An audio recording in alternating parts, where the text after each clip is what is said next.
Because I'm in the no something zone. No judgment zone. No judgment zone. Yeah. That's right. I don't look down on anybody except for people that are pathetic and really overweight people. That is lackadaisical. Is that LACKADAISICAL? Hey, Look at that. You're talking to the 4th grade spelling bee. Went to the regionals. So that'll be the poll question this week. How do you pronounce this word?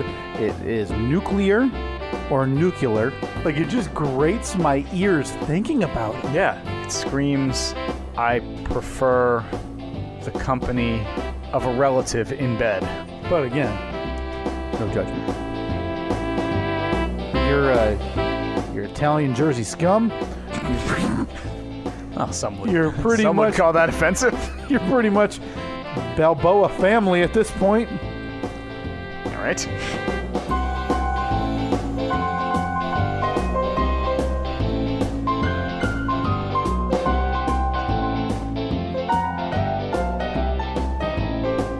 How's the piano playing coming along? Practicing day and night. The sun goes to sleep. I step into the living room with my baby grand because I upgraded from that Junior Idiot box, the keyboard. Yeah, I noticed that you didn't notice that the piano's been gone for about 4 weeks. I mentioned it a couple of weeks ago. It just never got brought up. Yeah, the piano's gone. After all of the hours and hours of use that it received, we basically just held on to it for a couple of months. We stored it. I think that it was all an elaborate ruse by Annette's coworkers to clear out the shop a bit. They needed the space in the warehouse of exactly one keyboard, and we couldn't find any space for it. And we were the lucky souls who were able to make that happen. Yep. Keyboard gone, so no more of your playing to soothe us to sleep at night. Unfortunately, I think we design APS 4.0, which is coming very soon, for a. One, acoustically, and two, with maybe a little nook that we can put a piano nook. Now, a lot of people have a reading nook in their homes. Snooze. Not interested.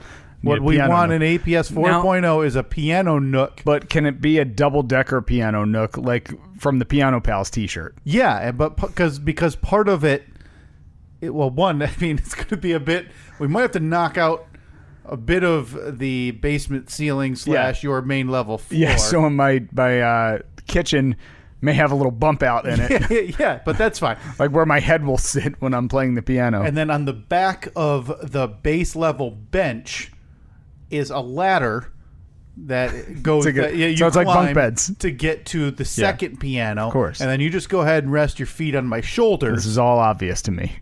This is all obvious to everybody. There's not going to be a full bench. It's just going to be like a little seat, like a ladder. You know, they have... What is that for? Is that for paint material? What is that for? The little step that not step, but the little ledge that kicks out on a ladder. That's for... Yeah, I think that's for stuff, right? Like a paint can or something. Right. So we're going to have that, but it's going to be a seat. Okay. And whoever's on top sits on that. They rest their feet on the person below, and they play the upper level piano. Seems safe. Well, Tommy Lee. He's got his drum roller coaster. He's got a roller coaster. This is our drum roller coaster. We are now Motley Crue. Yeah. Now that Elton John, the man most known for piano, is finally riding off into the sunset. Yeah. Finally, the Piano Pals can go on tour and get some fans. Anybody can play the piano like Elton John. Yeah. You can anybody in the world, as I've proven, can just stroll one of those idiot machines out onto stage and hit those. How many is there? Like 43 keys? I thought it was like 88. 88 keys with the weird foot pedal. Right. For whatever, but how many people? That was like the bass kick. Yeah, that was the kick drum. But how many people? I would love have for someone have to get wheeled out. Or no, here's the best way to do it, Steve. I either want you sitting on the bass bench or me sitting on the bass bench. And the other one of us has to push the entire double high contraption out and then climb the ladder. So we're not going to have it motorized or anything? We're not going to have roadies or stagehands? What, are we wealthy now? Steve, you know what I would love is for someone to fact check one of our podcasts. Like, start to finish, hour and a half, hour and 45 minutes. Find out how many things we say are true and how many are just completely false. Well, early on, we've got 43 keys on the idiot machine. Mm-hmm. We've developed something that I think load-bearing wise, in terms of a double-decker piano, I don't know, man, would not work. No, I think it will. I don't think we have to worry about load-bearing anything because if I'm up on top, basically my head could be between two floor joists. So essentially, there will just be a box on the floor of my kitchen. Well, I don't know how you're going to feel the groove if you can't bob your head back and forth. Headphones. Like Stevie Wonder. Yeah, I'll just be wearing headphones. Does that help Stevie Wonder? You think he's trying to shake the eyesight back in? Boy, that seems terribly wrong to Mr. Wonder. I think you should apologize. I don't feel good about it. But now I'm imagining it in my head, and it's still making me laugh. Come on, say. All right, I'm on board. He's still alive, right? Yeah, he's still alive. He's got to be... It's probably 70s? 60s, late 60s, early 70s, I would think. Man. He looks like he's probably in his 50s, but he's got to be painting that hair by now. Those long dreadlocks that are still like as black as they've ever been. He is 68 years old. Born May 13th, 1950. Was he blind since birth? I believe so. But then again, probably not. Fact check. Thank you. I'll apologize to Mr. Wonder and his family. I'll call us even, Steve. Because what was the one you did a couple of weeks ago that was super offensive? You don't remember? No. It doesn't sound like something I'd do. We can go popping off insulting people. No. Never. Except your brother and Rusty. Yes, those are the two. So it is Sunday, December 2nd, 2018, the year of our Lord. It's 10:50 a.m. It's the Steve and Kyle podcast. Back once again. Oh boy, I knew that was coming. I just couldn't get rid of that. Sorry about that. Well, I need to start off with something because we teased it at the end of last week's episode, which don't remember. I don't think anybody gets that far in the episode. Do you think they just hear the Fast Five music and stay tuned? The last 1 minute of today's episode for a big prize. The biggest prize this podcast has ever given out. Yeah. Stay tuned. Yep. So you ever heard of a guy named Tom Cruise? How about Walt Disney World? How about combining them? Stay tuned. We'll talk to you in about 90 minutes. Mm-hmm. Oh, and you can't skip ahead. We have algorithms in place. They know. We'll make you not win. We were on a bit of a time crunch last week. Yeah, I had to run out. Short episode? I don't even remember where I had to. Oh, yeah, of course. Now I remember where I had to go. So, which leads me to my question. Mm-hmm. How's the Jeep sale coming? Because I'm sure I didn't get the full details, but I'm guessing. I think you left last week. We had to end the episode last week because you had to go deliver it to its new owner. Sort of. Except by new owner, do you mean we had to take it to Cy Nolan Ryan Young's grandmother's garage to store it for the winter? Because if that's what you mean, that's what we did. Whoa, so Chris's grandmother bought your Jeep? No, not exactly. Oh. She simply has a garage big enough where it can be stored for the winter. Because it is not selling like we thought. So let's talk time frame. Yeah. You bought this Jeep when? I think it was either It was like the beginning of June. No, it was like the beginning of July, I think. So I think late June, early July, somewhere in there. You bought it off of your car part website. Mm-hmm. Salvage, title, whatever. Yeah. How long did you work on it? Start to finish, probably a month. Okay. If I was to take all the actual time that I worked on it, probably 2 full days of work. It was just spread out over a while because we had to search for some parts. It was at the body shop for a week or so. But the amount of time that we actually have into it, turning wrenches, probably 2 days. You're into August, though, right? Isn't that what we can agree? Yeah. I think we finally put it up for sale after we got the inspection done. I think it was mid-August. Which puts us at... Let me get my math's right. 1, 2... Just flipping through my calendar. Mm-hmm. Yeah. Carry the 2. About 3.5 months, which puts us... Oh, I can't believe I missed it. Happy 100-day anniversary of it being on sale? Of the Jeep being on the market. Happy anniversary. You've shared...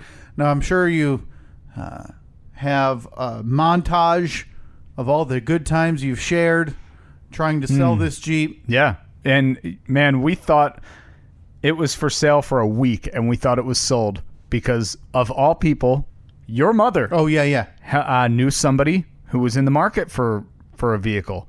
And she played matchmaker. She made the connection, and we thought for sure that this very nice woman was going to purchase the vehicle. And we were like, man, we're pretty good at this. You know, you're already looking for your next Jeep. Took us a little longer than anticipated, but it took us 1 whole week. We thought we'd have it sold in a day, but yeah, we're doing all right. This I'm thinking about maybe I'll quit my job. Yeah, I think I need to buy a building so I can store all these Jeeps that I'm going to be buying. I'm already looking for my 2nd, 3rd, and 4th Jeep to rebuild.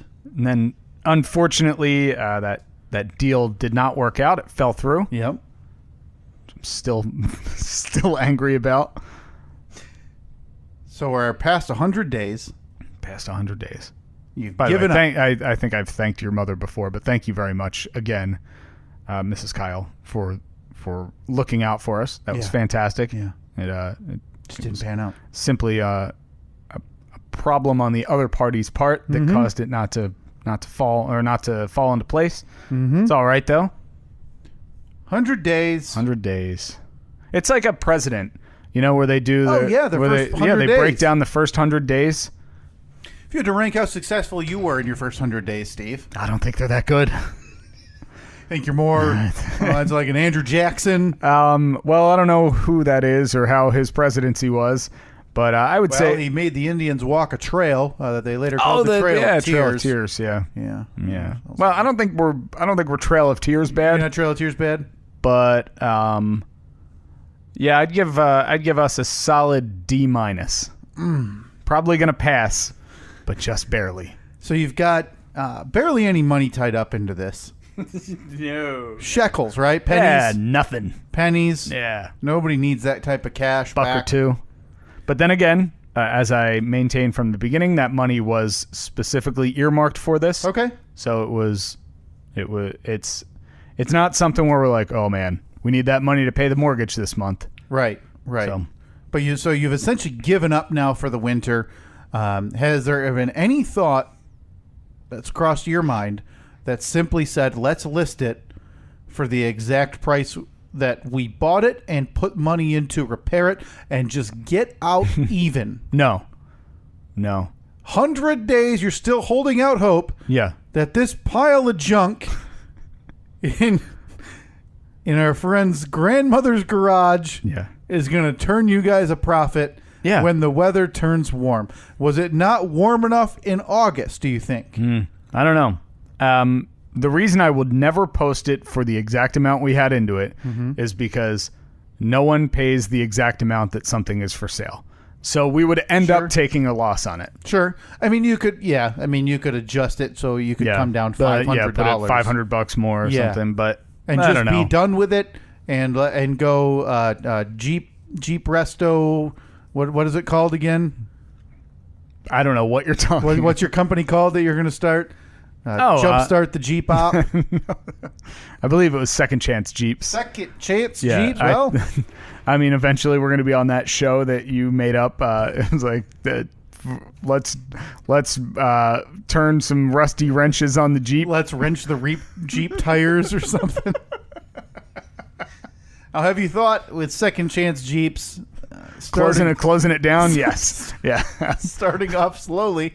Have you thought about hiring maybe like a sales associate? Maybe somebody out there who's beating the pavement, leaving flyers on cars and parking lots, thinking, hey, do you need a Jeep? Have I got just the one for you? You looking for a job?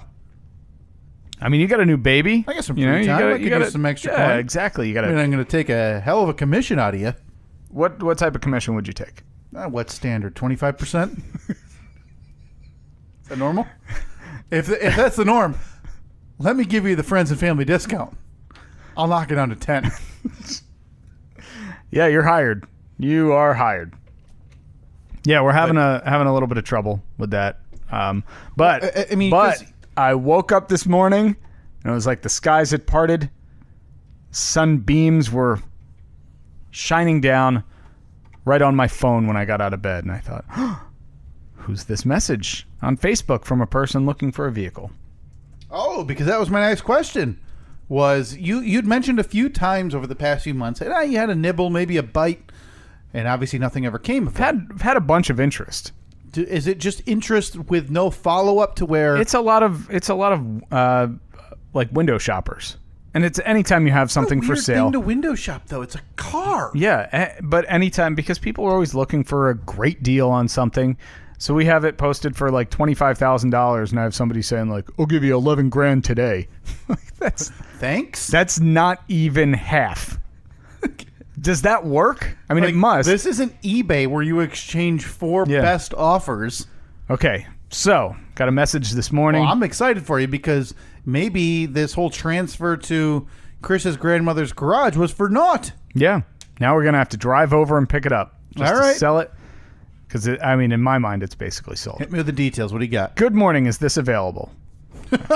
So you're rubbing your hands together. You're thinking, oh, I'm already, boy. Already counting the money. You're already upping the price in your brain, thinking there's going to be a mythical bidding war between this person and himself. So I said yes. They said, can you send me the VIN? No problem. Send it. Thanks. Is the price negotiable? I said I'd rather you see it first before we talk price. The pictures don't do justice as to how clean it actually is. Yeah, there you go. And then that's my job now, so you need to hush. And then I accidentally, instead of hitting like a period for the end of the sentence, somehow the emoji keyboard came up and a barf emoji came out. Okay, so what you're saying is you need a sales associate to make this thing happen. Yeah, I'm not best on the sales front. And then I said, haha, oops, didn't mean the barf emoji. Then this is where I know it's a legit deal. Yeah, because you're about to. It seems like he's interested. Obviously, now obviously the asking negotiable. Mm-hmm. A bit of a cause for alarm. Yeah, seeing as how other negotiations have gone. Yeah. I am trying to send it out of the country, so I have to check if everything is okay. I will let you know. Thanks. Well, I mean, to me, that seems legit. Look, people in other countries need Jeeps. You're not sending it out of the country, so hey, I don't care what you do with it. He could take it and he could drive it off a cliff. Yeah. Don't care. Yeah, I mean, it's already been involved in a double murder. Then he said, thanks, with the prayer emoji. Yeah, prayers up. Is that what you say? Is that what people say at church? That's the thing. Hey, prayers up. Prayers up, people. Yeah. I said, sounds good. 100% runs and drives with zero issues whatsoever.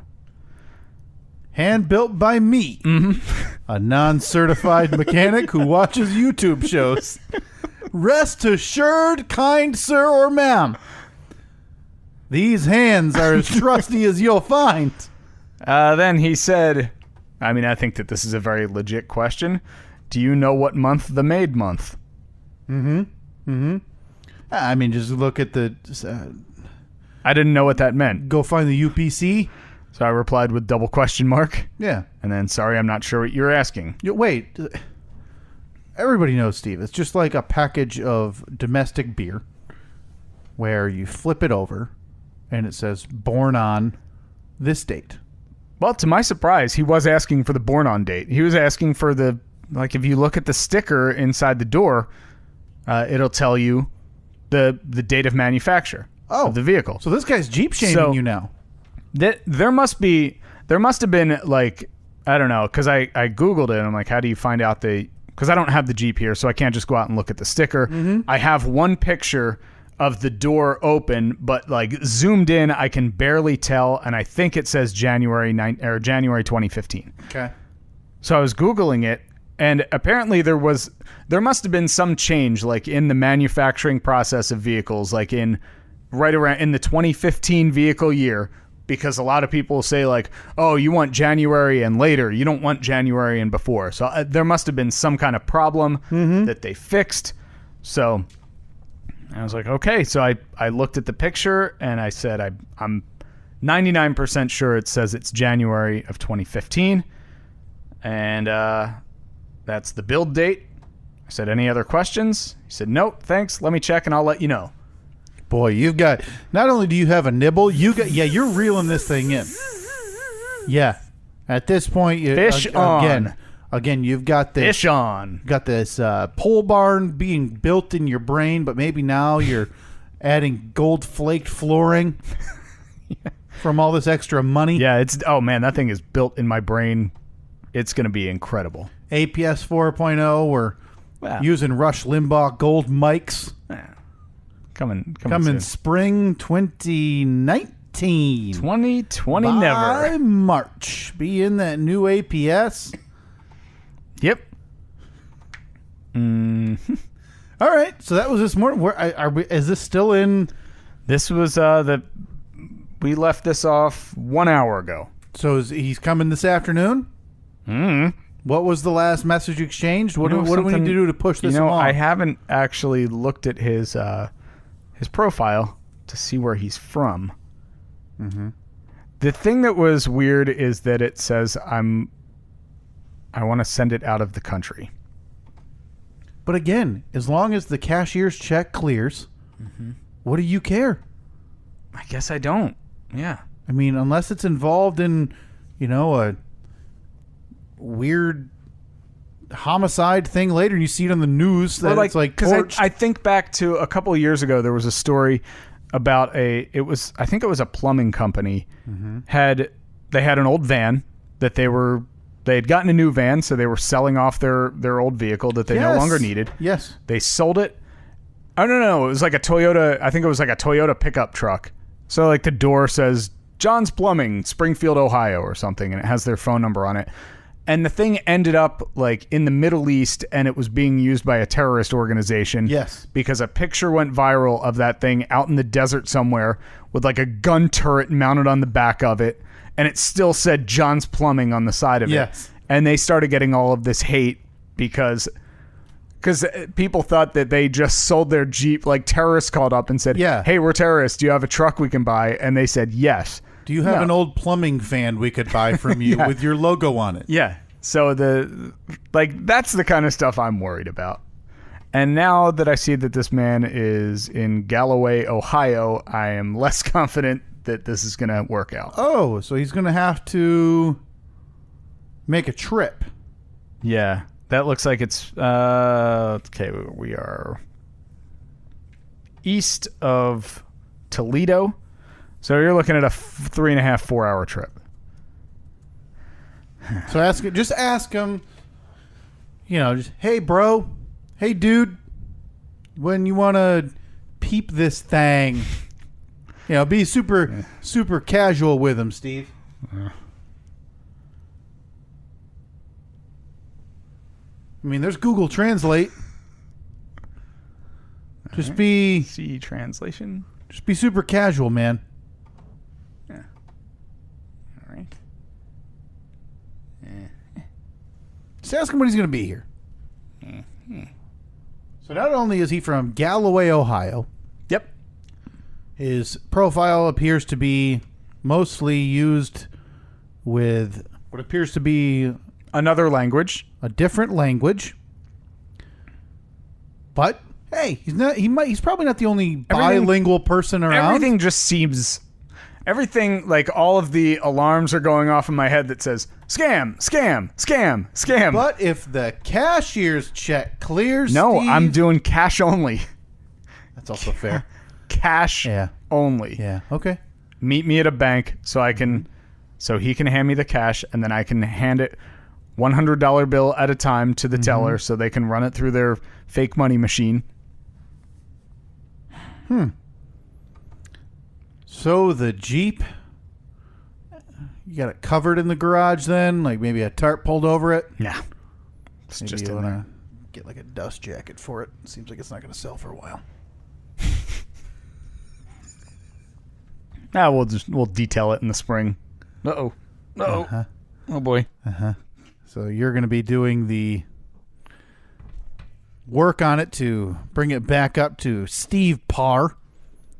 Meaning you're going to shine those tires. That's an extra $100 on the sale price. Armor all the leather seats. It's an extra cloth. We sure the asking price for this is where it needs to be? Seems like... Have you thought, Steve, that at any point... Listen, you want a 20 by 20 pole barn. You're now holding one of our microphones. Yeah. What's wrong with this? Yeah, no, it looks great. Have you thought at any point? I'm just going to preemptively say no. I haven't thought of whatever ridiculous. This isn't ridiculous, I promise you, because I think you've probably thought of this. Have you thought at any point there is something wrong, or that even after the restoration you've done and what you guys think that the asking price is too high? Yeah, of course. So why aren't we down to like $8,000 and you just get the heck out of Dodge? Because at this point, we're over 100 days on the market from what you referred to as essentially 2 full days of work.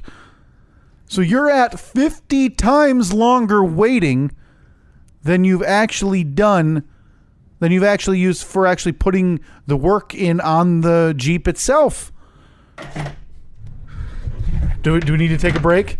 No. You're just going to hold it? Why would we? We have... No, I hear what you're saying, but I kind of look at it from the opposite standpoint of I only have 2 days of work in on it. I don't have... It's not costing us any money to keep it. Mm-hmm. Like, we're not paying storage. We're not paying registration or insurance. I'm sorry, I can't look at you. You're holding... what I think is like a 24-inch microphone arm. Yeah, what? With a mic attached to the end of it. Yet the microphone arm isn't attached to anything because you're just holding it loose in the air. All right. Because of the folding table we've been using continues to fail you in a new fashion every week. Maybe we should pause for a You want to take a break? Yeah, let's take a break. This break will be sponsored... thanks to our sponsor this week, the Lucky Billy Bar.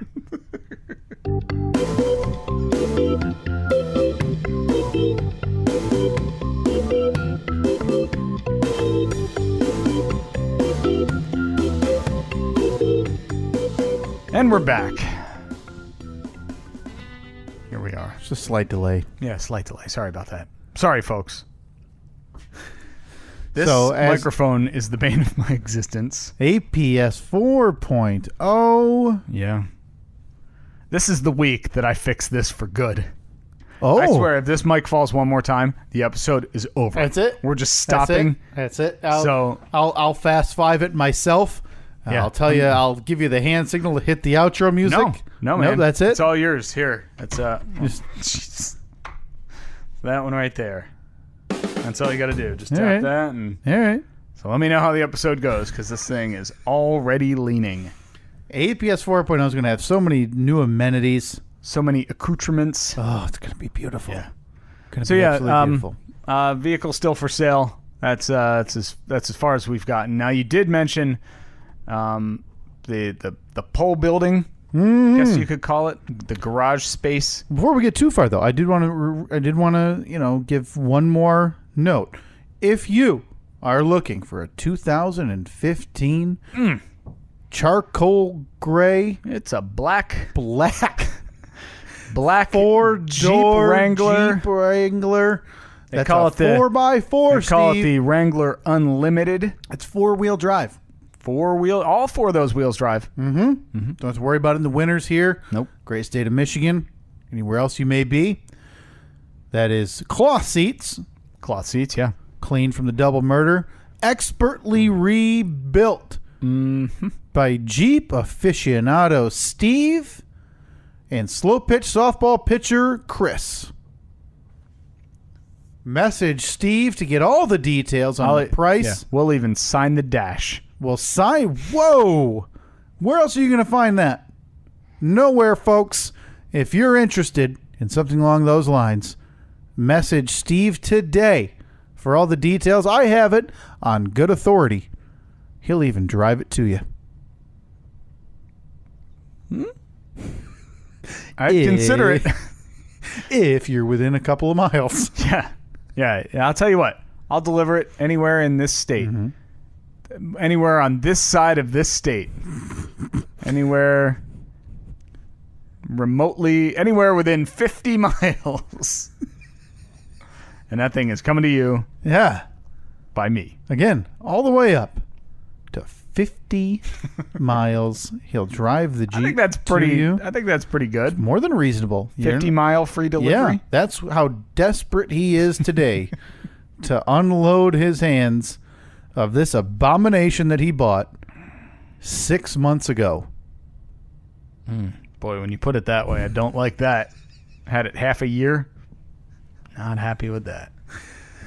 So, you had mentioned a few weeks ago this monstrosity you want to build in your backyard. Knock out some of your woods. I feel like you saying monstrosity is silly. Well, it's a garage. It's a building. It's a small 20 garage. feet by 20 feet in a backyard. Do you think that maybe you're tainted because of the monstrosity that your backyard neighbors built, where you basically have a billboard now? If they decide if my neighbors who live behind me decide to hang a banner on their new shed, it's going to be like highway traffic. It's so large. We should set up a wiffle ball field in your backyard. Yes. And that's the green monster. You have to hit it over that to hit a home run. Oh, boy. Yeah. Oh, that's a great idea. It's a great idea. So you've mentioned this monstrosity you want to build in your backyard. I asked you a couple weeks ago if there's something inherently wrong with you because you just can't help yourself from seeking out new, very, very large projects. But again, this is not something I'd be doing. Right, you're going to hire this out. Yeah. You're not going to be pouring the concrete. No. The only thing I'll be doing is like writing my name in the concrete. Maybe putting handprint, putting like Lola's footprint. Yes, that's the way to do it. You get the dog's footprints in there. Have a net. Both of you guys. It's like a family. Like when you move into a house and there's children, but people will realize later these handprints are those of adults. Yeah. When you inevitably move to your next house in like 6 months, in less than a year, which will happen once you realize, boy, I can make a few grand off of this house. I mean, I'm sure it'll sell in a week. We can take I'll give them a good deal on it. It'll be a house Jeep combo deal. We can take our second new Jeep to our new place. Yeah. So I need to. Is this advancing, and what does it officially do to APS 4.0? Well, I think that I forgot to tell you when we talked about it a couple weeks ago. I had somebody scheduled, I think the next day. We recorded on a Sunday. So you're actually reaching out. Yeah. They were going to come out that following day, that Monday, to give me an estimate. Lay out some measuring tape, figure out what we can do, what we can't do, all of our hopes and dreams. And I'm still waiting for them to get here. Oh, are they in Galloway, Ohio? And they're walking, yeah. Yeah, and I know. They're shipping the quote out of country. They were a no call, no show. Did not show up. How does that happen? Now, this is the I believe by my count, only the second time, but still 2 times too many. You had a person who was going to replace the windows at your last dwelling who, that guy, who never showed. Never showed. And now a person you want to give money to. Oh, if you go back a couple of years to when I had that massive tree taken down in the backyard of my old house, I think I had 4 or 5 people not show up. I had a couple people not show up to give me a roof estimate. And again, I'm not being unrealistic. I'm not saying you better show up on time within 1 second of the time you're supposed to be here and give me a low estimate. No, I'm just saying, okay, that time works for me. I'll see you then. And then they just don't show up. So my expectations are already so low, and they're still managing to disappoint me. It's just so odd. You're trying to give people money. So what I did was because I had posted in the community page a couple of weeks ago, which is the post that you had read saying, hey, we're looking to put up a building and we want to get quotes. Well, the mistake I made was going with a guy who recommended himself. He said, oh, my company can do it. We're so-and-so construction. So I got in touch with him.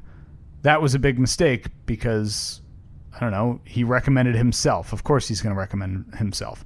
So I went back to that post and I found other people there were a few other people who had all recommended one company. They had all used them. So I reached out to that company. Okay.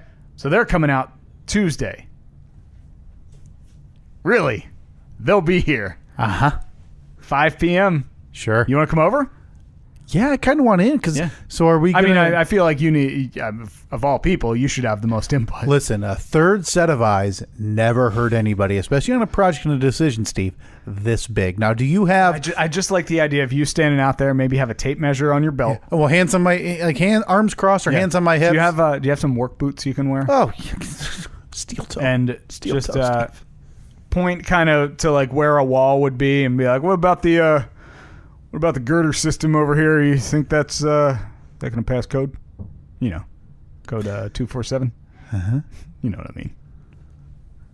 It's that roof going to be aluminum? Is that thing load bearing? And then I'll just measure. You're going a 2x6 truss, and then I'm just going to measure from tree to tree. Just hold a level up in the air. Huh? What do you think? Wait, what do you want the pitch to be? Like this much or that much? So you're a guy, I'm sure you've done a little research. You understand, obviously, everything involved with this. Have you looked, do you have a number in your mind? And obviously, I'm not asking you that number. That's nobody's business. That you think you can get this done for that you're comfortable with? Yeah, we have. I think we have a max. Okay, so we know what our max is going to be, and based on that, I think we'll be able to get it done. The thing is, because obviously we want there to be electrical out there, so I can plug stuff in, have lights and everything. That may be the part where we say, look, you just put up the building, and then I'll deal with that after the fact. Well, because we have a common friend who does electrical work. 2 electricians. Yeah. 2 electricians, and both said that they would be more than happy to help with that. And one of them is one of them a brand new journeyman electrician? Brand new. So I know I can get him cheap. You should definitely let him dabble in your new pole barn. Make sure he knows how to connect wires. He'll be all right. He's got his textbook open, page 60, but it's not something complex like anything. It's just how to mount a plate. Yeah, I'm looking at him like, are you using a cheat sheet that you used on your test? Huh? What? Huh? No. Oh, this is my scratch pad. Use this for numbers. Yeah. So, let's say the first quote, for whatever reason, comes in, blows your estimate out of the water, saying, okay, whoa, that's not going to work. $50,000. Right, and obviously that's not feasible for not just you, but 99% of the world. Yeah. You call a second company, it's higher than what you want, but let's say, it's a couple thousand over what you want. At what point does DIY Steve step in and say, okay, how about you bring this 20 by 20 up to this dollar amount? Do whatever needs to be done up until this dollar amount. 3 walls, half a door. Yeah. and like one roof truss. And he leaves you like a half a gallon of paint. Maybe a box of nails. And a box of nails that were recycled from other jobs. At what point do you step in and say, well, I can get the rest of the materials, or let's say the person leaves all the materials. I can do the rest of this myself. I mean, obviously, I just got to match the other side of the pole barn. Well, what I'll do? How hard I know can what I'll that do. be? Because 2 of the sides of the building you'll be able to see from the house. Mm-hmm. The other 2 sides I'll never see unless I walk out in the backyard and shimmy between the building and the fence, or look all the way from the back of the yard. Yeah. I'll just have them do the sides that I can see, and I'll do the sides that I can't see. That's why when I put siding on the garage at my old house, because I had a little 1-car detached garage, that's exactly what I did. I had never done siding before, so I'm like, well, I'll just do the sides that don't face the house first, and those will be my practice ones. And it worked out perfectly, because the first side that I did faced the neighbor's house. No, the first side I did faced the back of the yard. Looked like hell. Sure. Second side faced the neighbor's house. Looked pretty good. Third side that faced my house looked really good. And then the side that faced the street looked like a pro did it. No, hear me out. You're hiring a contractor, right? Mm-hmm. Here's what you hire him for. Exactly, and no more than 1/2 of this building. And then, but you pay him for all the materials, because you want the materials for the entire building. You don't have to worry about that. Mm-hmm. Drops off all the materials, but you only pay for 50% of this building. And then you and I walk out there with a couple of hammers. Oh, you're joining the couple of Phillips heads. What more do we need? You're joining the crew. All right. Yeah, and you and I, we take pictures of the one side and we just mirror it. Yeah. On the others. Listen, people have been doing this wrong forever. You idiots paying full price for everything. No, pay half price and then just imitate it. Yeah, there's YouTube for everything. Say, hey, I've got and message board. Say, hey, I've got a half a pole barn. Can anybody tell me the best way to start on the other half of this pole barn? Here's what I did, and I think that this was a pretty savvy move on my part, because the guy said he was going to come out and give us an estimate. Now, there's one of the local DIY stores. You can actually go in there and buy a complete building from them. You can go in and say, I want a 20 by 20 garage with 2 windows on this side and a door over here and a roll-up door here. And they'll sell you all the materials that you need, deliver them to your house, and drop them off in your driveway. Granted, you're then on your own for putting it all together. But what I did was I sent the guy that link. I said, yeah, this is kind of what we're looking for. So the price and everything. With the price included. And everything. Like, hey, sucker, come in higher than what I need, and I'll do it myself. Yeah. So you're already threatening to use your own hands. Now, obviously, the link that I sent him, it doesn't include labor. It doesn't include the concrete that needs to be poured. But at least I sent him that just as I know what I could get this. I know what I could get this thing for. So, watch your back, Buster. Hard to see why last guy didn't show up. I didn't do that with him, though. Oh, you played nice with the last guy, and he didn't show, so you decided to take it out on this guy. Tighten the screws down on this new guy. Really want him to. Yeah. Really want him to be aware that you're watching out. Oh, okay. Yeah, I'm watching you. I'm watching you, man. I know. So he's coming out Tuesday. We're all happy for you, Steve. You're going to store the Jeep in there, I'm sure, while that thing gains more dust. This wouldn't be done until springtime. Right, can't be done now. Okay. Yeah. Little gross out there now. Don't think we're too concerned about the Jeep not being around by then either. So. Boy, that Jeep being sold sure would finance this nicely, though. At some point, some of your projects that you keep piling on, you're going to need some of Jeep money. I'm just one big pyramid scheme. I'm trying to pay for projects with money that I don't have from other people. You're Steve Madoff. You're borrowing money from other places of your own to pay for new things of your own. Like, no, it's fine. The Jeep's there. It's liquid.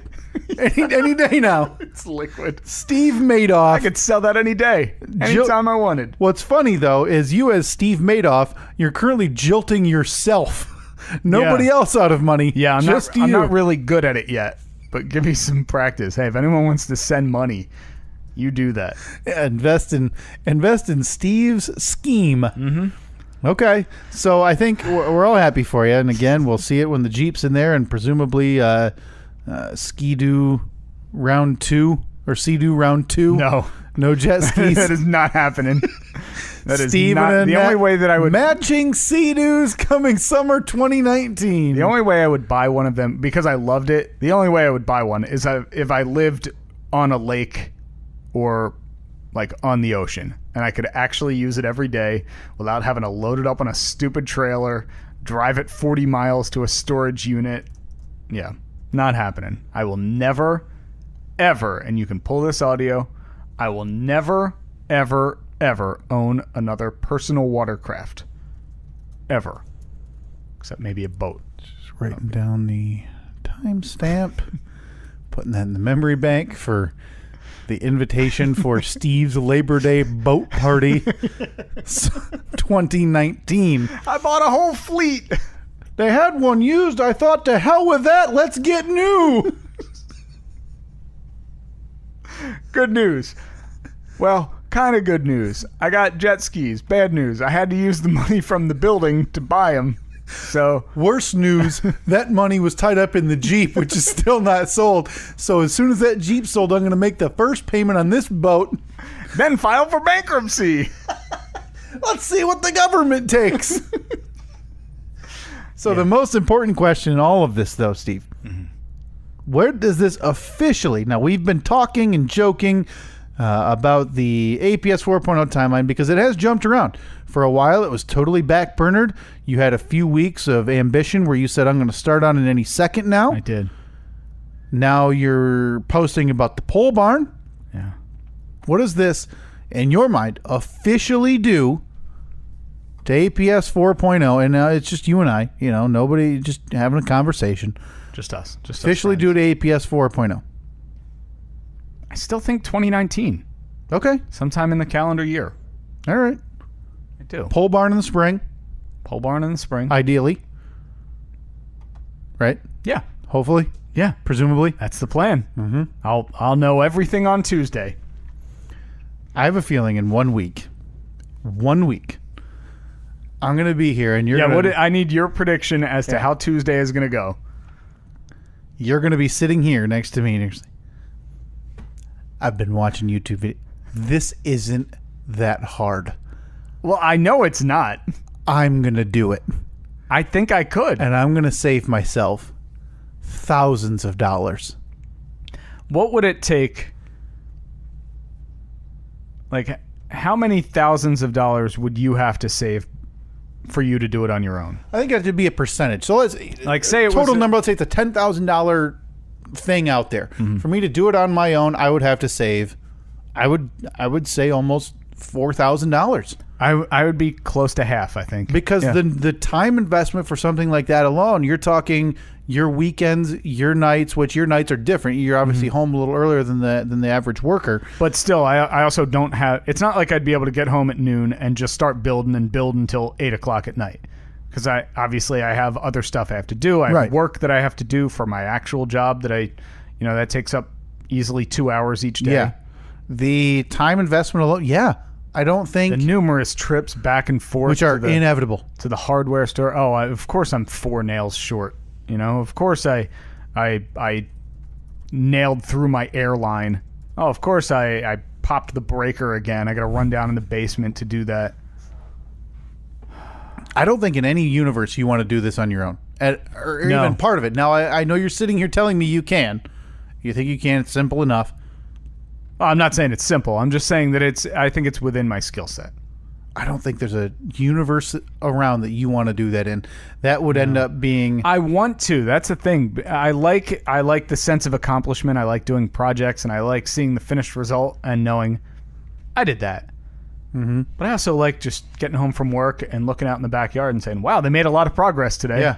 Well, time for me to sit in the hammock and sip some lemonade. Sipping a cup of tea on a Saturday morning. Well, maybe yell out the back window. You guys need water? You good? Yeah. Yeah. Is that rain out there? Ooh, yeah. Well, let me know when you're done. It's a lot better. I've turned into that guy as well. Now, obviously, I've taken on random DIY stuff that is nothing that any person should ever have to call a contractor for. But I've turned into that person as well. Like, oh yeah, cut a check, be done with it. Yeah, I don't even want to paint. Done. No, painting's terrible. Done with that. Hire Rusty. If you can get him on one of his sober weeks, he does good work. Oh man, that's the tough part, especially with this toe he keeps complaining about. He drunkenly fell out of a car or something, busted his toe up. Yeah. Keeps re-injuring it. Yeah. Guy's got children. Put down the bottle, man. What about your brother, Ringo? Oh, I wouldn't even have to get. You wouldn't have to use a ladder. Yeah, exactly. He's got like those stilts, like those drywall stilts built in. Painting done easy by Kyle's brother Robert. Ringo. Steve. Hey. Oh, sorry. No. You like a dog. You slap me on the nose with a newspaper. You stop it. It's the holidays. You play nice unless it's the Stevie Wonder. Yeah, we all know he's fair game. That blind idiot's been the target for years. That's not that. That's. I'm sorry to the Wonder family. He's alive, right? Yep, still alive. Again, we went over this. 68 years old, May 13th, 1950. Huh. Well, that intel. Well, Steve, I'm happy for you. I am more happy that the APS is still hopeful. 2019 calendar year. Oh yeah, calendar year, not fiscal, because as we all know, obviously, Steve, fiscal ends June. Yeah, but which calendar? So. Oh yeah. Are we in fiscal year 2019 right now? Or are we June in fiscal year? Did we just start fiscal year 2018? I feel like it would run early. Doesn't your brother work in that industry? Would he know? I don't know. God, why would I ask you? I got more intel on that than anybody. Yeah, he could own a putt-putt for now, for all I know. Steve's brother's trajectory has gone so downhill in the last 2 months. He went from switching jobs 3.5 years ago that Steve didn't know about to now owning a putt-putt course mixed with a laser tag room. No, I bet that's not a bad business to own. I didn't know playing laser. Why don't we? Are we too old to play laser tag? You're never too old to play laser tag. Because I really want to play laser tag. How much? You got a little nest egg set aside? We could invest in a laser tag course. Just had a kid. Yeah. That's what That's when you're. Oh yeah. That's normally when you're flush with cash, right? Yeah. Let me listen. I don't think the old lady will notice anything. We empty her out. The old lady, not old. O-L-E. Old lady. O-L-E. Yeah, we empty her out. You and I, we hand build our own laser tag room and putt course because, as we all know, Steve's not calling a contractor for that. No. Well, maybe, I don't know. If the building goes well, I'll say, hey, well, you got any experience in putt-putts? You got a windmill or a loop-de-loop? Yeah, you got a clown mouth? Something like that. So you heard it here first, folks. That is on track for 2019. Also, big year for us. Still on track. And by on track, I mean it is still around. The billboard is happening in Van Wert, Ohio. Steve, I know you like to get this out there on a somewhat weekly basis so people don't think we stole money. I need to show you something that a friend of the show, Zach, who I believe was the first contributor. What was his title, though? Oh, boy. Did he give himself the title like VP of... Yeah, he gave himself... Yeah, he nominated or called himself the vice president of something or other...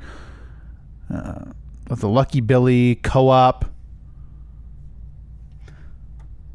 He sent us this artwork for the hot new movie. Oh, yes! One billboard outside Van Wert, Ohio. And it's gorgeous. It's beautiful. It's a picture of me superimposed over the state of Ohio. You superimposed over the state of Ohio. A nice night sky. Beautiful billboard. The new leaders in podcasting. 10 speeds, nuts, words. And then my Jeep parked there right next to a Fricker's Chicken sign. In the middle of nowhere. Yeah, one billboard outside Van Wert, Ohio. Yeah, why didn't we? So it's a beautiful movie poster. Yeah, we need to post that. I forgot. Yeah. I don't know why we haven't yet. A production of the Steve and Kyle podcast in association with the Lucky Billy Bar. Well, I don't know about that. I mean, we'll see. Starring Stevie Tortellini. Whoa, what does it say for your name? Oh. Kyle Pfausendorfing Gleinbenmeister.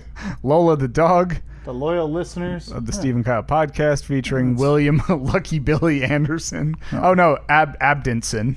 Yeah, Bradley Cooper, 90s Randy Quaid, Bill Pullum, and introducing the Pond Scum drinking residents of Van Wert, Ohio. Well, that's rude. Directed by Zach. Come on. Oh, there he goes. Gives himself a real nice title. That's beautiful, though. I'm pretty. But yeah, I'm not upset, or I'm not happy about this. That is still happening, though. We will be traveling to Van Wert, springtime probably. Yeah, maybe around the time that my building's getting put up. Same weekend. Yeah, big weekend for Steve. Yeah. Email senior account executive Joe right now again. Are you? Yep. Okay. I'm going to do that. We need to follow up with him. That's important. And also, before we get into, we are going to actually bring back here today 2 minutes of awkward conversation that's on the docket. Are we doing that now, or when are we doing that? Well, I want to get to one thing before we call our person this week, Steve. What do you got? Wanted to mention thank you to everybody who decided to involve themselves. Yes. In the 3rd annual Steve and Kyle podcast Cloak and Dagger non-denominational winter solstice gift exchange. It has gone off thus far 0 hiccups.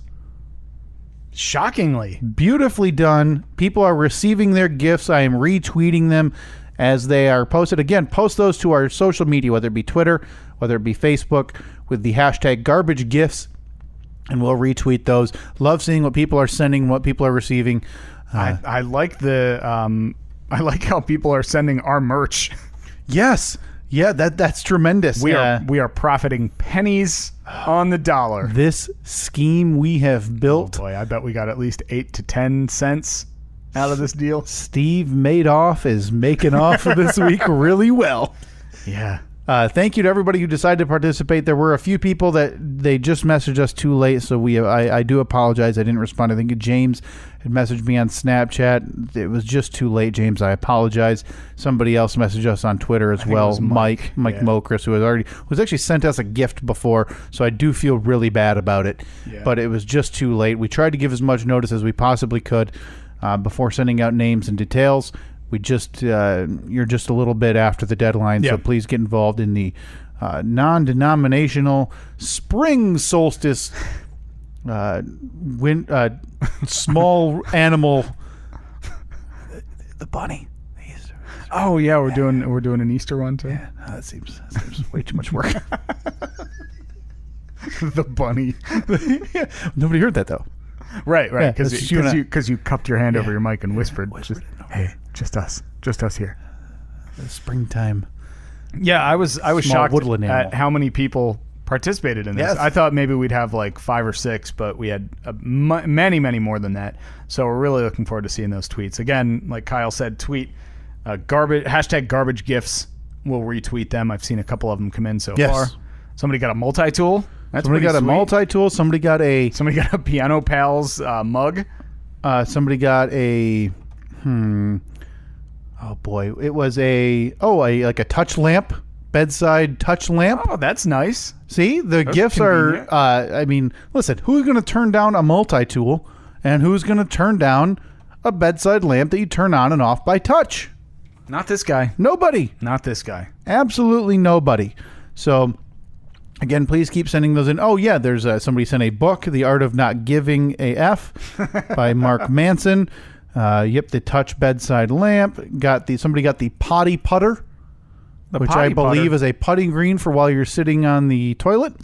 Oh, that's brilliant. Yep. Hopefully you have like a long bathroom. Mm-hmm. So you can set it down at the other end. Absolutely fantastic to watch this happen. Again, if you're involved, Steve and I, we have a few of those Steve and Kyle podcast ornaments. We'll be randomly selecting 2 participants who were involved in this gift exchange, and we'll be giving those away. We'll send those out here so you can have that on your tree before Christmas time. Oh, before solstice you season. You can hang it up on the wall. Just nail that puppy to the wall for the solstice season. That's how we celebrate. We don't use winter shrubbery. So are we going to try to revive something that we started months ago? The 2 minutes of awkward conversation? Yes. Yeah, we absolutely have to. Now, Steve, while you get going on dialing, inevitably what will be a phone call that fails. Important to mention, if you want to be involved in 2 minutes of awkward conversation, please leave a review for this podcast. Have we gotten many lately? I haven't even checked. Apple Podcasts, Stitcher, Google, wherever you listen to podcasts. It does not matter. The most common one happens to be Apple Podcasts. That's what everybody mentions. Wherever you listen to your podcast, there's usually a section to leave a review. Please do that for the Steve and Kyle podcast. Screenshot that, send it to us, and we will put you on the list for 2 minutes of awkward conversation. The list is not as big as it used to be, so it is not that big it's not that long of a turnaround. And I say that knowing full well that Steve and I usually only bring this back once a month at this point, and that's not on purpose. I would love to do it every week, but we just get tied up with other stupid nonsense like singing Macy Gray. Yeah, exactly. That affected me greatly. The first noise that you made in your Macy Gray voice was, I was like, I think I found it though. You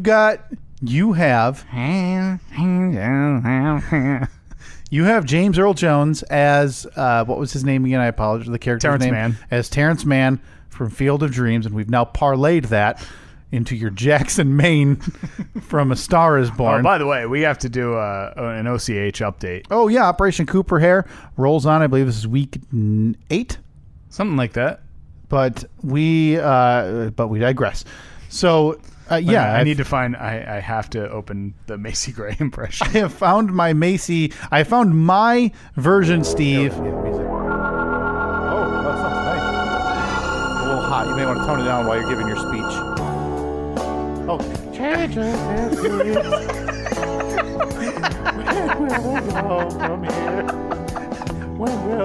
when will they stop?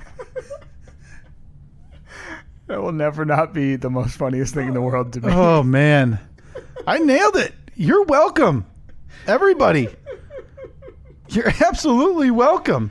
Oh, God. Oh, that hurts. So funny. I think I found my Terrence Mann, Steve. Yeah, you did. So, do you have Eli's review pulled up then? Yes, I do. So this is Eli. And he is a listener who actually, Steve, you just met. I did. Last week. A couple of weeks, a week and a half ago or so. He drove with friends like 500 miles to our live show here in Grand Rapids. And we took pictures together with his group of friends. And I said, I felt bad. I think on Twitter I said, you drove 500 miles to see this show and all you got was a picture of us in front of a sausage background. Right. Is one of the sponsors of the show. Delicious, absolutely delicious kielbasa sausage. So they had their little signs up in front of the GRD background. So yeah, we got pictures in front of sausage pictures. You asked about reviews, by the way. We do have nothing new in terms of left reviews. If you've left us a review in the past and we haven't called you or told you that you're on the list for 2 minutes of awkward conversation, just let us know that you've left a review. What's our rating look like? Are we still it's 4.5. And the only reason we're at 4.5 out of 5, Steve, with 111 reviews on iTunes or Apple Podcasts at least, is because somebody who left a positive review in April of 2017 apparently kept listening and changed their mind. That is 1345.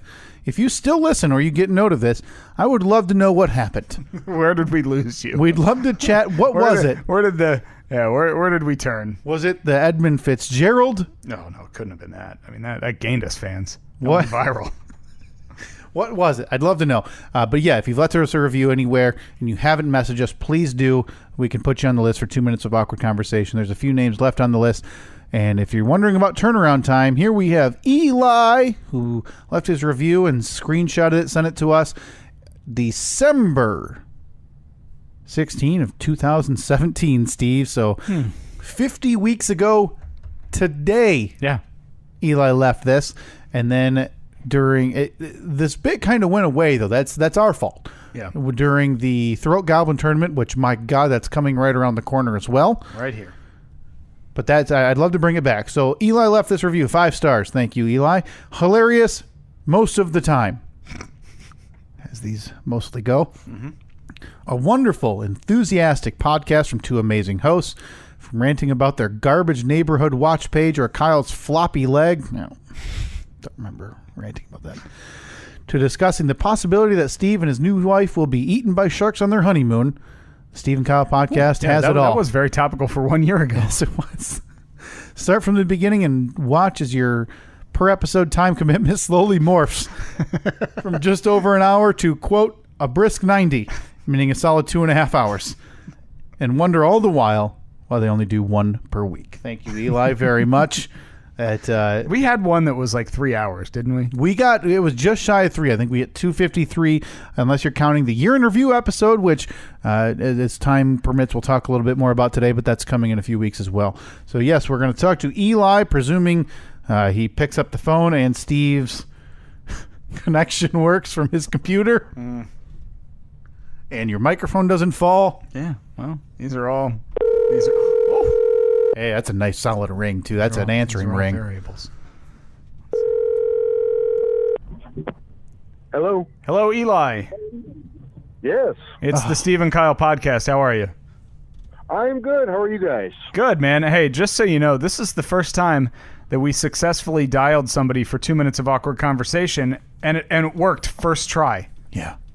Oh my goodness, I feel so honored to be the first successful one. Why that's so surprising, Eli, is because I know where you live, and I know that to call it in the middle of nowhere is being generous. So my first question for you, what the hell, man? Why up there? The university. That's the big draw. Are you still a student there? Not anymore. I went to school there for a while, and I met a wonderful girl here, and she is just finishing up her undergraduate, so I am waiting for her to be done, and we'll be moving in the spring. Oh, my God. Where are you going to be moving to?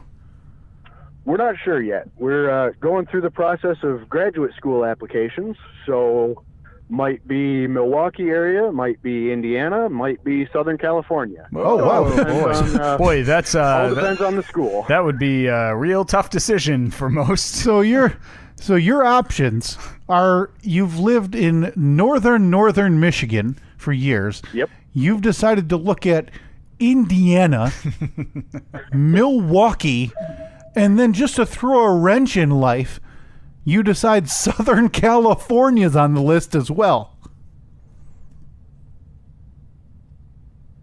Hello. Program for the study, but repeat that last sentence. Anthropology study here, so. So you're digging up dinosaurs. You and Dr. what was his name from Jurassic Park? Yeah, no, almost. It's close. Isn't that archaeology?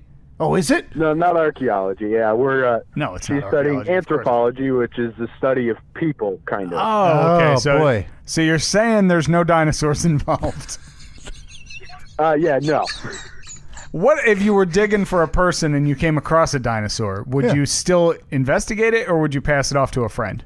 Would you call the archaeology department? At that point, it would be call the archaeologist and let them come in and take over. You take a bone though, don't you, Eli? Like you bump into dinosaurs. Yeah, you gotta keep a souvenir. Snap a rib off or something. Yeah, you're darn right you do. You take a tooth. Yeah, everyone wants like a brontosaurus foot, right? Really, the brontosaurus tail, that's where the real money is. Yeah, you hang that sucker on a necklace just like a rabbit's foot, and it's super lucky. That'd be a big necklace. Brontosauruses were brontosauri. They're big. They're big beasts. Right. Eli, I have to ask you. I've been where now. Obviously, we're talking about northern Michigan. The university is Michigan Technological University, meant for engineering. It's a great school for engineering. I need to ask though, because of where you're located, how did you find one of the 3 women up there? I actually got lucky that she's local. Oh, wow. Her whole family is from the Houghton Hancock area, so she came up here to be close to family while she went to school, and that's where we met. You guys have a different way of living up there. It's obviously visiting up there a handful of times over the years. Can you tell people about, like, because Winter Carnival for you guys up there is the equivalent of, you know, summer festivals in most areas, but for some reason you weirdos decided to do it in the middle of February. Yep, we compare it to Mardi Gras in the snow. So not as fun and cold. Not as fun. Equally as much alcohol, though. Right. Well, yeah, I believe it's like per capita the highest warm, alcohol. Or at least you feel like you're warm while you're slowly freezing to death. That's beautiful. But, nice. Yeah, it was started a long time ago as a way to break up the monotony of winter. It was something fun to get together with people and do while we were all slowly getting cabin fever and going insane. So they figured, you know what, February is about the time we're really getting sick of this, so let's do something crazy. How long is this going for? Like a week? Yeah, 5 days usually. Starts on a Wednesday and goes through Sunday afternoon. Is it one of those things where everything shuts down? Like you don't have to go to work because you can just booze all day and everyone just kind of accepts it? The school, everything shuts down, but the rest of the town kind of has to keep going. I get to work through it every year, but students and anybody who's employed by the university, they get 5 days off essentially. That's awesome. Now here's the big question, Eli. You're a fan of the podcast, and we can't thank you enough for that. You drove way too many miles to meet Steve a couple of weeks ago at the live show in Grand Rapids. Hey, we got that good sausage picture, though. Ooh. Absolutely, that's been blowing up my Twitter. But I need to, I need to ask: have you gotten your significant other that you said you met up there? She a fan of the podcast? She is. What? She listens on occasion. She's actually sitting here with me now. Whoa. Well, that's fantastic. Man, this interview is just full of firsts. Yeah, wow. First person to actually say that their significant other somewhat enjoys the podcast from time to time. Yeah, we haven't made any babies cry. Yeah, do you have a baby we can make cry? No baby. Well, that's fantastic, Eli. Well, we appreciate you listening, man. And you guys are in month 3 of 8-month winter. So hopefully you're not going too stir crazy yet up there. Yeah. But just keep thinking. It's all right for now. Keep thinking of the days when you could be living in the lush, warm area known as Indiana. Yeah, what area in Indiana, Eli? What area in Indiana are you looking at? The University of Bloomington. Ooh, okay. Is that? I don't know why. Indiana in Bloomington or something. Okay. I don't know why I'd ask, like, if that's a good part of Indiana. Is there one? Yeah. It's all. I just assume no idea. I just assume it's all like Hoosiers, like people just playing basketball. And then Indianapolis. Yeah, people playing basketball like on dirt. Yeah. So when is decision day for this? Because I'm I'm invested now. We will be hearing back from grad schools late March, early April. Okay. Oh boy. Now, can I? What is your significant other's name? She's sitting right next to you. Morgan. Morgan, can I ask Morgan just one question? Yeah, absolutely. Here's the Thank phone. you. Hello, this is Morgan. Hi, Morgan. This is the Steve and Kyle podcast. We just have one question for you quickly. Eli mentioned that you guys are looking at Indiana, Milwaukee, and Southern California. Now, you're local to the Houghton Hancock area. Are you really considering Milwaukee and Indiana, or is this all just a ruse just to get to Southern California? Well, I have all my extended family up here. My mom actually lives down in Milwaukee, so it's not that far-fetched. Okay. All right. But come on. If you were to sit there, you got a big easel with a dry erase board, and you're going to do pros and cons for each. Give me 3 pros for the state of Indiana. And go. It's not on fire. What was that? It's not on fire, for one. Oh, okay. Yeah, that's true. There's water. There's water. What? Hot dog. We're cruising now. And there's... it's in the Midwest. Whoa! Okay, well, I mean, if that's a positive for you, then yes, that's oh. Well, thank you very much, Morgan. That's all I was curious about. I just assumed that you were, throwing those other two out there to be kind when every intention in the world. It's just you and I now, Morgan. Eli's not even nearby. Just forget he's around you. What's the clubhouse leader? It would definitely be Southern California. Okay, that's what we thought. Okay, that's what we wanted to hear. Yeah. All right, thank you very much, Morgan. We appreciate the time. Best of luck with your decision. Oh, thank you. Yep. Hey, Eli? Yeah. Sounds like you're moving to Southern California, buddy. You're happy about that, right? I'm very, very excited. Okay, good. All right. Hey, it's going to be on you because I can safely say we have 0 listeners in California. So that's going to be on you when you move there. Good word when I get there. Yeah. Can you paint a logo on your car or something? If you could. I mean, it's not too much to ask, right?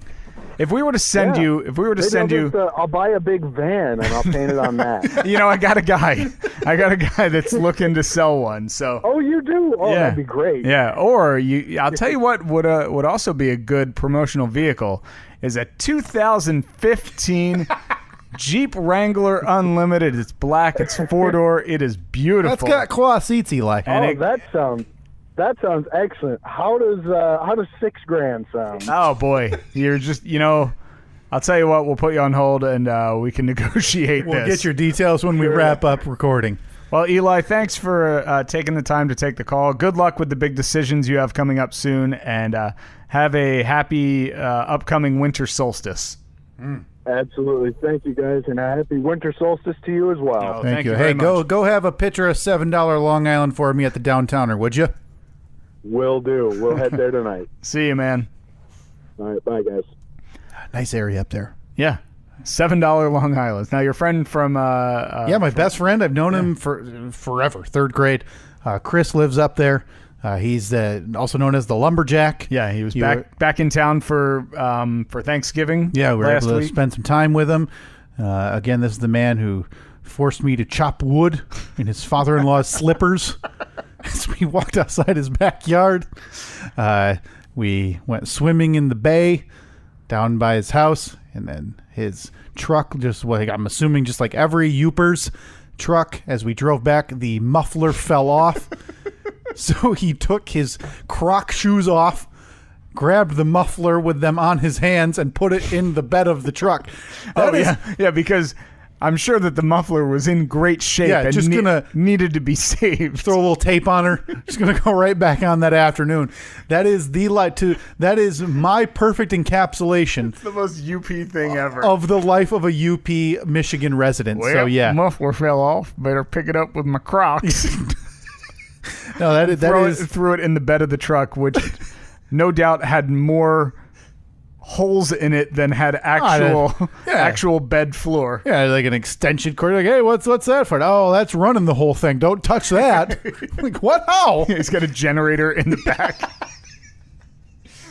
So yeah, no, that's Chris. That is, well, now I have 2 UP friends, Chris and Eli. And but Winter Carnival up there, Steve. Well, I'll have to get pictures from and show you. This thing is massive. They do. We should go up town-wide. I've had the invite running for years to go up there and visit. What are your thoughts on driving 9 hours through the UP on a 2-lane highway in February? It takes 9 hours to get there? Yes. Oh, no way. Sorry, 8:15 in the summer. Well, you know something? Do you know what the dates are? Because I have mid-February. I don't know the exact date, but yeah, it's probably not going to work then. Probably not going to work. I got Valentine's Day, President's Day. I got a conference call one of those Mondays. It's just, I mean, your weeks are booked come February. Yeah, absolutely booked. But yeah, that was great. I love doing that. So again, leave your review wherever you listen to this podcast. Let us know you left the review with a screenshot so we can talk to you, put you on the list for 2 minutes of awkward conversation. Yeah, definitely. Which I love to do it. That's one of my favorite things ever. I love it. I love talking to people. Now, let's see. We're at the point now where we got, we're kind of up against it. We can't do a full segment. We still want to get the Fast Five in. Mm-hmm. How about... You wanna go where people know. Yes! Yes! Oh, babe. Woo! Oh, it's...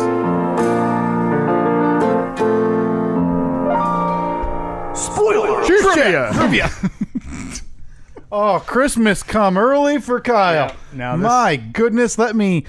I'm sorry, I'm trying to shake out the excitement from my elbows and my arms and my feet tingling. While you're doing that, last night we spent the night here at home, didn't have anything going on, so we were just flipping around Netflix, looking for something good to watch, and I came across... Have you watched any of the 90s on Netflix? No, that's a miniseries. No, is that kind of like... What was the VH1 show that they used to do? I Love the 90s. Yeah. Is it like that?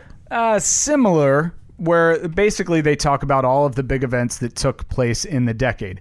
And I like it because one of the episodes was pretty much all about the music from the 90s. One was about the political things going on in the political world during the 90s. Okay.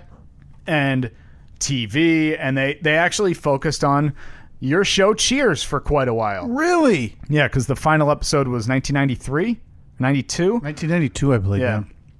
So they said they were just talking about how 75 million people tuned in for the finale of Cheers interview, or just showing the final scene. Now what I don't think. No, hold on a second. Spoiler alert! There. Why did the show, what was the storyline? Did the bar close? No, there was no real. The show ended with Norm leaving the bar. And Diane had come back for an episode before. Sam just closing up shop. No reason. Just the bar continued. The show just ended. Huh. Okay. Because it was a very somber episode. Yeah, a little bit. Because they were all Diane there talking about their memories and everything. So it seemed like there had to be a reason that they were doing that. I don't think so. Diane and Sam were going to get married. Decided against it.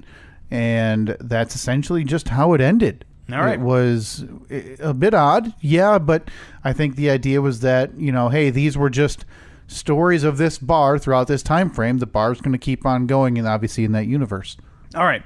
So here we go. Cheers trivia. This is where I ask Kyle 3 multiple choice questions about the TV show Cheers, of which you watched 270 episodes. Yes, 270 half hours. 270 half-hour episodes. I give you 3 questions. You have an A, a B, or a C. But if you answer without the help of the multiple choice, you get double the points. Yes. For the answer. So you'd get 2 points. If I give you the options and you correctly select an answer, you get 1 point. Correct. What is your current score? I am currently at 14 out of 29. That's just under 500, boy. Steve. Gets you in the Hall of Fame, though. Total of 17 points. All right. Here we go. What is the name of the painting that Frasier purchases for Lilith? Boy, I'm gonna need the answers there. Okay, is it A, 7, B, The Farm Boy, or C, Essence of Freud? I think that's C, Essence of Freud, Steve. You say C, Essence of Freud. Yeah. It's Lilith and Frasier Crane, long-term couple on Cheers. Mm-hmm. You say Essence of Freud. Farm Boy.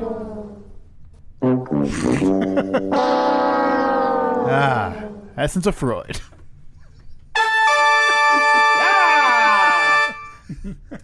Nailed it.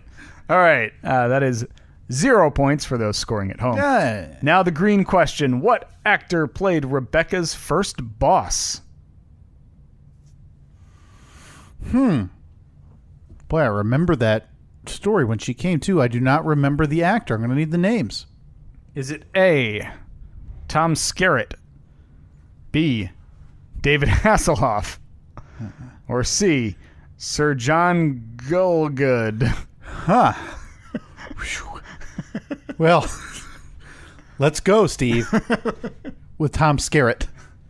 You say Tom Skerritt. The actor, obviously well-known 1980s character actor. Actor guy. Thespian Tom Skerritt. You did it. Just Googled his name. Yes, that was him. You did it, man. The CEO of the company that Rebecca was working for before she joined the bar. Yeah, of course. Obviously. Everyone knows that. And the purple question. Third and final question. Everybody knows it's the hardest one. According to Sam, how do you become a babe hound? Could it be more general? I'm going to need the answers. Is it A, always be well-groomed? B, pretend to be sincere? Or C, start off as a babe pup? Oh, man. Oh, I am trying to remember this. I feel like, he's training Woody at that point. According to Sam, how do you become a babe hound? Always be well-groomed, pretend to be sincere, or start off as a babe pup? I feel like that's B, pretend to be sincere. You say B, pretend to be sincere, I really feel like it's C. And I say... It's a disappointing performance. Should have gone with the instincts. Yeah. Start off as a babe pup. That's something that Sam would say. Why'd you get it wrong then? I think I overthink these. Yeah. Also, been more than a year since I've watched an episode. Yeah, you're looking almost at what, a year and a half. Year and a half at this point. Yeah. So that puts my total. I believe actually we played Cheers Chat on the episode after my son was born. Yes, I think we did. I don't have the timing wise. That was a weird episode. We had to get done pretty quickly, so we threw that in there. I don't have the totals for that, so I'll have to go back and add those in. But as it stands right now, 15 out of 32. So I took a step back again today. Yeah. Still no episodes where I've gone over though, Steve. None. Have hit at least one question in all of them. Well, that makes you feel better. Fast 5, 1, 2, 3, 4, 5, 5, 4, 3, 2, 1. Me, you, me, Ooh, you. I never know. There's got to be a better way to keep track, right? Yeah, I think we just, whatever. Okay. Number 1 on my list, Tyson Fury versus Deontay Wilder. Oh, my goodness. Wilder, right? Heavyweight showdown last night on pay-per-view. Tremendous fight. Absolutely outstanding. Really? Yes. I saw there was some controversy. Controversy-ridden. Next, Georgia H.W. Bush. Yeah, 94, lost his wife this year. Had a ton of health. But wow, talk about a guy active in his later years. Like, just tremendous to read those stories. We'll talk about those when we come back. Third, the Anchorage earthquake. Crazy, right? Yeah. You don't think about that up there. Not at all. I mean, it makes sense. It makes total sense. If you're looking at, straight north from, where California gets, at Anchorage, Alaska. But yeah, can you imagine being in Alaska and getting a tsunami warning? Ugh. Just awful. I mean, it's got to be difficult enough since you're so remote. Yeah. Enjoy all those earthquakes, Eli. Okay, next, Starbucks and their big porn ban. Oh, I didn't hear. What? Can't watch porn at a Starbucks anymore? Cannot watch porn at a Starbucks anymore. I'll see you later, my First Amendment. And finally, I don't think we talked about this, but I know that this was something that was huge in your life a couple weeks ago. Is it the birth of my kid? No. Okay. Come on. We didn't talk about that, but for a whole other reason.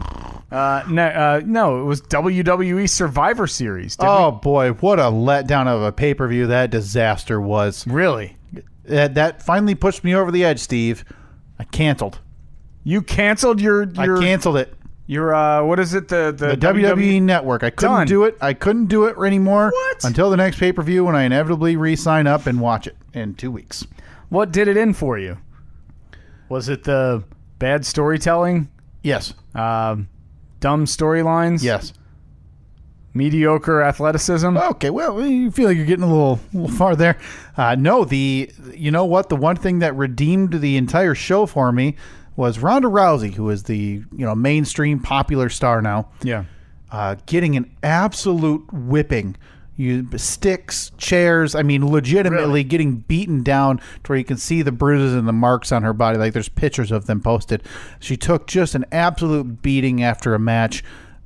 Good on her, because it's kind of I don't get the impression that she's not well liked, but there's people who've been doing that a long time who are looking at that. Hey, she's entitled. Hey, she got a golden ticket type of thing to the top. Like it's Tim Tebow playing baseball. Yes. So for her to actually take a legit beating, that's impressive. And a lot of people wouldn't agree to do that. So, but yeah, the show was a disaster, unpleasant to watch. And it finally drove me to saying, what am I even doing? All right. Before that, Starbucks has announced that they're banning They're going to start blocking porn sites on their Wi-Fi. You can pull my cell phone porn at a coffee shop from my cold dead hand, Steve. So in response to this, first of all, I would have thought that had been blocked already. Why don't they have filters? Just generic, right? Yeah, like they're a business. They can do whatever the hell they want. Yes. They can block any sites they want. So in response, I guess the porn site PornTube is now offering like a safe for work section, smart genre.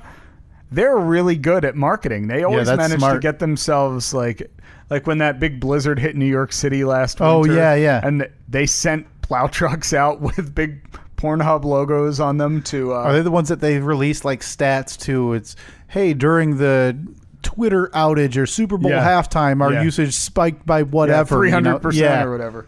Also, the website YouPorn is now banning Starbucks coffee from their office locations. Man, what? How are porn companies the best marketers and like PR people around? They're great.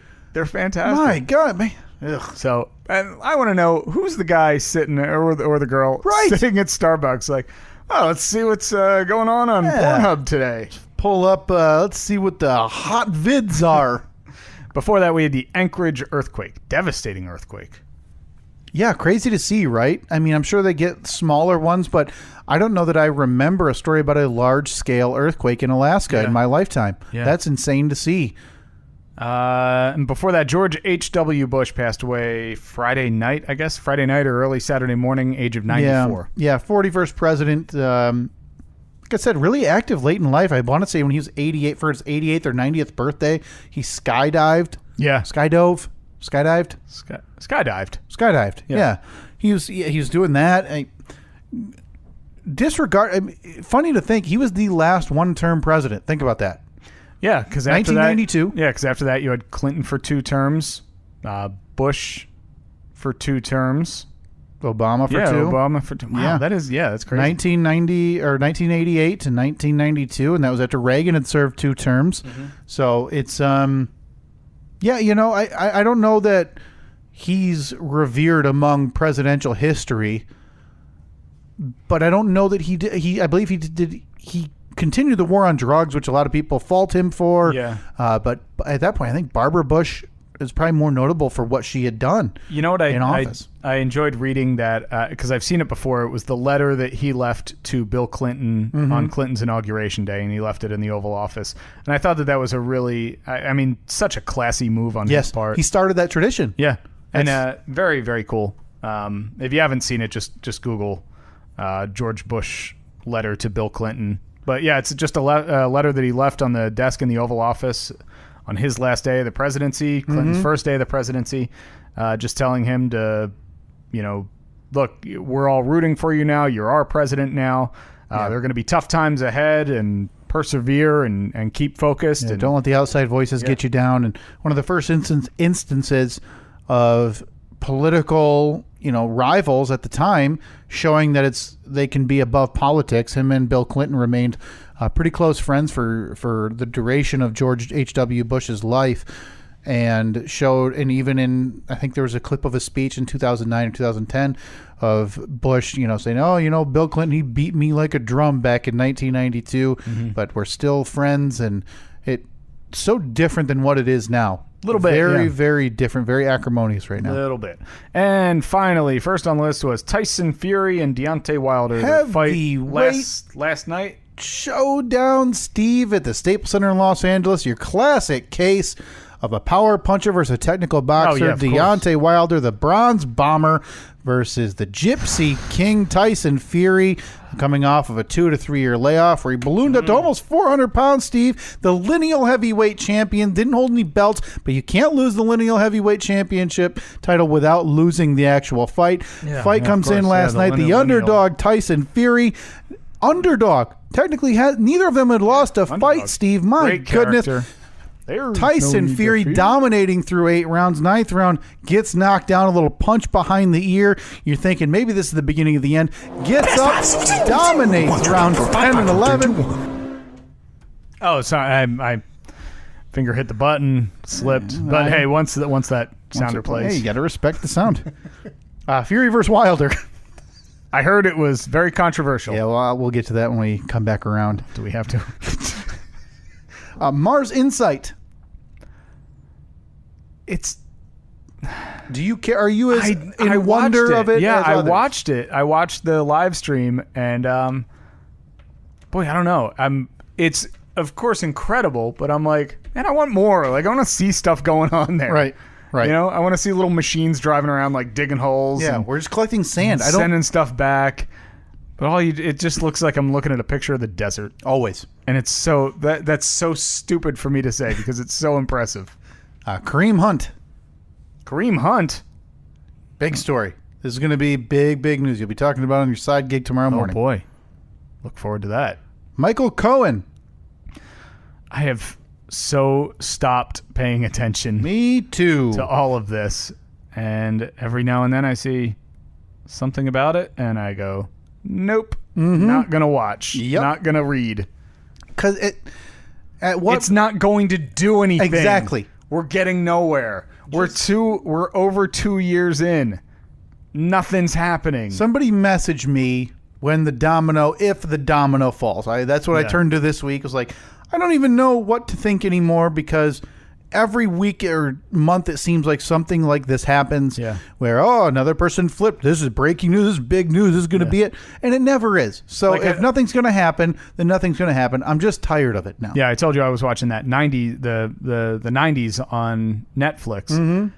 And it was crazy to see the old archived news clips of when the whole Clinton-Lewinsky thing was going on. Oh, yeah. And actually hearing them saying, and now we're at the point when impeachment proceedings are a possibility. Like, wake me up when we get there. Yep. When they're going to say that, because then I'm going to be like, okay. It's exhausting. Yeah. That's all it is to it. Oh, boy. I kind of went through that when we were supposed to just talk about it. Yeah. George H.W. Bush. Rest in peace. I remember one of my earliest political memories is "Read My Lips, No New Taxes." Oh, right. And actually, was that on the campaign trail? Or was that in a debate?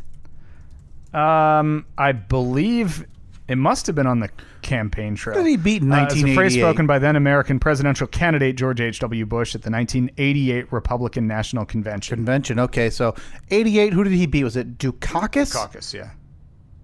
Yeah. Does anybody ever remember the vice presidential candidates that lost? I remember the ones from my era that I have. But now that I say that, I don't even know if I remember Hillary Clinton's. Tim Kaine. Oh, yeah.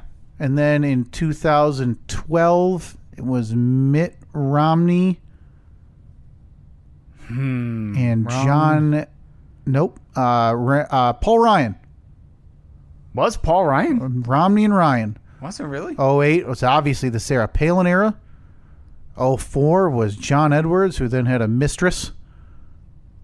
Oh, yeah. Al Gore. Joseph Lieberman. Gore Lieberman. Yeah, that's crazy. 96 I can't get to, but yeah, Dukakis. Oh, yeah, that was his big moment in 1988, right? Let's see. Here it is right here. The famous Read My Lips. Read my lips. No new taxes.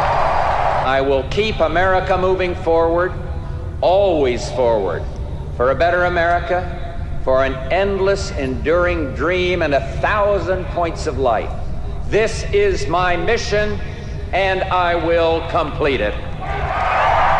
1988 Republican National Convention. I feel like everybody has one of those moments, right? Either during their candidacy. You've got Bush, it was before my time. I don't remember Clinton in 92. He didn't really need anything in 96. He won on straight popularity. Well, in 92, the memorable moment was when he went on Arsenio Hall and he played his saxophone. Oh, right. You're absolutely right. It feels like every candidate has one of these iconic moments like that. Yeah, wow. Because that got him a huge percentage of the younger vote. Man, Arsenio Hall. Yeah. Tremendous. As we backtrack, Michael Cohen, we talked about extensively, took a deal to wake me up when it's done. Yep. A deal for nothing. For that Kareem Hunt, surprised you have it. Now, it is NFL news, so I know that's not exactly in your wheelhouse, but Steve, this is going to be big news going forward. The Kansas City Chiefs running back, really, really good running back. Was he the one, he wasn't involved in the fight, was he? There was some big fight and some guys got suspended. No. Okay. This was... he was involved in an incident in a hotel in February, and TMZ got the video and released it on Friday, and by Friday night, Kareem Hunt was cut from the Kansas City Chiefs. And now news coming out today, Steve, this is going to blow your mind because I know you wouldn't expect this in a million years. Wait. The Dallas Cowboys signed him. Oh, no. Okay. The NFL didn't handle this properly. What? Supposedly, during this investigation, the Kansas City Chiefs said that they were close to getting the video of the hotel surveillance. The NFL said, don't. The NFL, during its investigation, did not interview Kareem Hunt or the woman he pushed to the ground and kicked. So it was outside of an apartment, it looks like, right? I believe it was in a hotel hallway. Oh. Chiefs Kareem Hunt shoved, kicked woman outside apartment. According to maybe TMZ it was. Video. Okay. Maybe it was. Yeah, he was cut. Now he's doing the apology tour today on the NFL pregame shows. I'm just disappointed in myself. The NFL trying to be the arbiter of what's okay, what's not okay, continually stepping in it. Yeah. Continually with the Ezekiel Elliott. Why is there not just an outside company that they use? Exactly. Ezekiel Elliott, no charges filed. Now, there were no charges filed in this either, but Ezekiel Elliott, no charges filed, simple eyewitness testimony and accusations. He was suspended for 6 games last year for something that happened years before. Kareem Hunt, no suspension. Video comes out. Now he's cut. He's on the commissioner exempt list, which means he can't play until the investigation's over. The whole thing's a sham. The NFL is just so overwrought with thinking that they need to be the moral compass, but they can't get it correct. It's embarrassing. They fail every time. Every single time. They haven't done one thing that has made fans look and go, yeah, they handled that well. You have the New York Giants kicker who was accused of abusing his own wife 19 times. They suspended him for 1 game. But then you got Tom Brady, who was suspended, for 4 games? 4 games for deflating footballs and spent millions and millions of dollars on lawyers to argue that in court all the way up to whatever appeals court ridiculous. They got to. It's absurd. The NFL is... We all really need to just not be fans of the NFL. It'll never happen, though. Do you think that the NFL will ever not be around? I don't know. I'm turning. Are you? Turning. Yeah, I do not care anymore about football that much. Are you going to go home today and watch football? Nope. Really? Can't. I mean, and that's more based on my Detroit Lions constantly letting me down. I'll follow some scores, but I don't think I'm going to watch it today. Really? I don't think. That's surprising. It's more.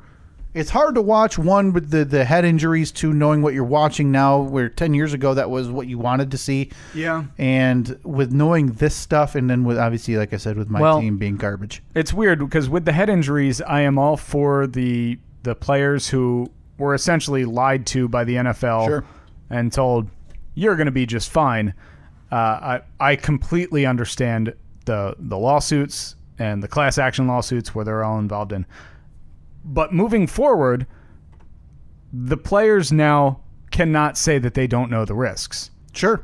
And you're signing up for that now. You're signing up for it. So at this point, the NFL is obviously doing what they can do. They're making rule changes to make the game safer. Mm-hmm. Whether or not they're actually going to, I don't know. But at this point, I can't feel bad for somebody who is in the league now, who was drafted this year and still said, I'm going to play. At this point, you know the risks. Yeah. It's your decision. Yeah. It's a shame that you didn't know the risks maybe 10 years ago, so you could have, audibled and figured out, maybe I shouldn't do this. Maybe I'll play basketball or something, or maybe I'll be a hockey player or a baseball player. Right. But I don't know. It's weird. I'm torn as to how to feel about that. For one of the first times, too, you're seeing one of the few Heisman hopefuls, Kyler Murray, the quarterback at Oklahoma. He's going to play baseball. He signed. He was a top 10 draft pick in baseball. Don't blame him whatsoever. He's going to turn down professional football money. And why wouldn't you? The money in baseball is good, and it's guaranteed. Yeah. Whereas football, you could lose your leg tomorrow. They cut you. You get pennies. Yeah, and if you're a pitcher, you figure, what do they play? 182 games 162 a year. 162 games a year, and they normally have 6 pitchers in a rotation. Yeah. So you're pitching probably 25 times a year. If you're a pitcher, you'll start 30-some games a year. Yeah. But, yeah, it's an easy, pretty good existence compared to football where you're getting hit in the head. Yeah, exactly. Granted, sure, you have the shot of getting hit with a line drive or much some more freak rare, injury right? or whatever. Yeah. But, yeah, I'd say you're a little bit safer. For that, the Mars Insight landed on Mars last week to help the rover that's there, Curiosity. Yeah. I want to see... Is it too much to ask to see an alien? Why are we, you know what? Donald Trump, I say we just scrap NASA altogether. What are we wasting our time for here? Give me the Space Force. We'll land there in a year, and we'll attack the aliens and show them who's boss. Isn't it crazy that we are unimpressed by something that flew 300 million miles through space? It took 6 months. They landed it within like 1 foot of where they wanted to land a moving target. And we're all just like, whatever. Show me a cave or a water fountain. Something. That's what you want to see? A cave or a water fountain? Yeah, sculpture to like the Mars gods. Yeah, I mean, what if they all live on the other side? Right. That's a big-ass planet. Do we need to send one to the other half, the dark side of Mars? Yeah, you better start driving, rover. Get moving. Hope you get a gas backup. Do you think in our lifetime we'll see a person on Mars? Yes. What's the time frame? 5 years. Really? You think in 5 years? Well, if Elon Musk has his way, a dead body will land on Mars in 5 years. Yeah. His stupid car is going to get there. His car's going to hit it. Maybe that was the plan. They send the car up there first. Yeah. So that way when people get up there, they got a way to get around. Yeah. If you're the guy next in line waiting for the Tesla and you get a notification that you've been delayed 6 months or whatever because of production issues, you're like, could have had the one they launched into space. Yeah, exactly. I mean, this seems a little wasteful. Send a car to space when you got people here waiting for him. My car, I just saw it rocketing around Australia.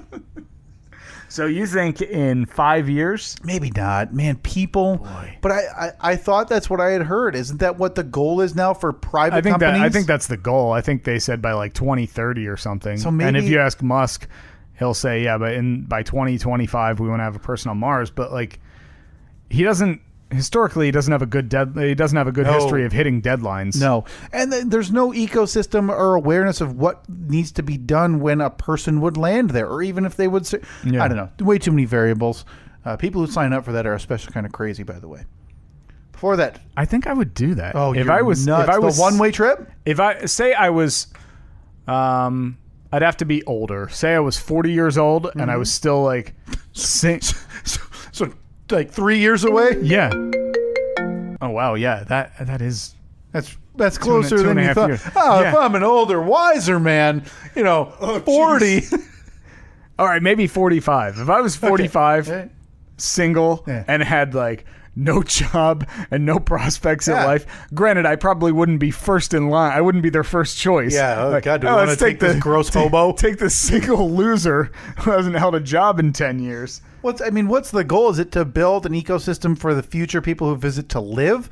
Or is it, and then... Well, I think that the first people who go up there are just going to be guinea pigs. Right, just hey, how long are you going to live? Yeah, let's see if they make it. Yeah. Oh, they ran out of space food. Oh, boy, they lasted 2 weeks on the ship and killed each other. Yeah. Now we've got an empty ship headed to Mars. Yeah, and then then you just got a dead body on Mars. Does it take like 5 years?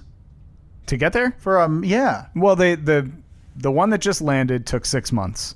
Yeah, but that was obviously much smaller. Yeah, so I wonder. I don't know. I know in the movie The Martian it took 6 months. Oh, well, thank God. Matt Damon made it. Matt Damon made it there, and then he made it back. Huh. Before that, Fury vs. Wilder. I heard there was controversy, and boy, do I not want to hear about it. Heavyweight showdown, Steve. So the technical boxer Tyson Fury ended up dominating by most accounts, most of the fight. Gets knocked down once in the 9th round, and then in the 12th round, I think I sent you a video of this. Yeah, let me pull it up on this. Is being referred to like The Undertaker. Now, you're familiar enough with wrestling to know The Undertaker. He'll get knocked down, and then all of a sudden, when another wrestler's looking the other way, he'll just sit bolt upright. Yep.